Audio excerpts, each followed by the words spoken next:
పాటియా తమన్నా గురించి చెప్పుకోవాల్సిన లేదు. చాలా సినిమాలు చేసింది ఈమె. తెలుగులో కానీ, తమిళ్లో కానీ, హిందీలో కూడా మంచి మంచి ఐటమ్ సాంగ్స్ కూడా చేసి ఎంతో పేరైతే వచ్చింది ఈమెకి. హ్యాపీ డేస్ సినిమాతో ఎంట్రీ ఇచ్చింది ఈమె 2007లో. కానీ అది బ్లాక్ బస్టర్ అయింది. దాని తర్వాత వరుస హిట్లు కొట్టింది. ప్రజెంట్ వచ్చేసి అయితే మంచి ఫేమ్లోనే ఉంది. అయితే ఏంటంటే ఈమె ఒక అబ్బాయిని పెళ్లి చేసుకోబోతుందని చెప్పేసి లాస్ట్ 1 మంత్ బ్యాక్ వరకు కూడా రూమర్ కాదు, నిజమే. విజయ్ వర్మ అని చెప్పేసి తను కూడా యాక్టర్. తనతో పాటు ఒక హిందీ వెబ్ సిరీస్లో వేసింది రొమాంటిక్గా.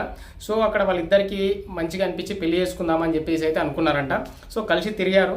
కానీ ఫైనల్గా చూస్తే మరి ఆ అబ్బాయిని పక్కన పెట్టేసి ఈమె పెళ్లి చేసుకుంది అని చెప్పేసి అయితే వార్తలు హల్చల్ చేస్తున్నాయి సోషల్ మీడియాలో. నిజంగా ఈమె పెళ్లి చేసుకుందా అని చెప్పేసి డీప్గా చెక్ చేస్తే ఏమైందంటే షాక్. అసలు ఆ ఫోటోలో ఉన్నది అసలు తమన్నా కానే కాదంట. సో ఏఐని యూజ్ చేసి సేమ్ ఆ ఫోటోని అక్కడ ఫిక్స్ చేసేసి ఆ ఫొటోస్ని సోషల్ మీడియాలో వైరల్ చేస్తారంట. ఈ అమ్మాయి పెళ్ళైపోయింది, తమన్నా పెళ్ళైపోయింది, ఇంకా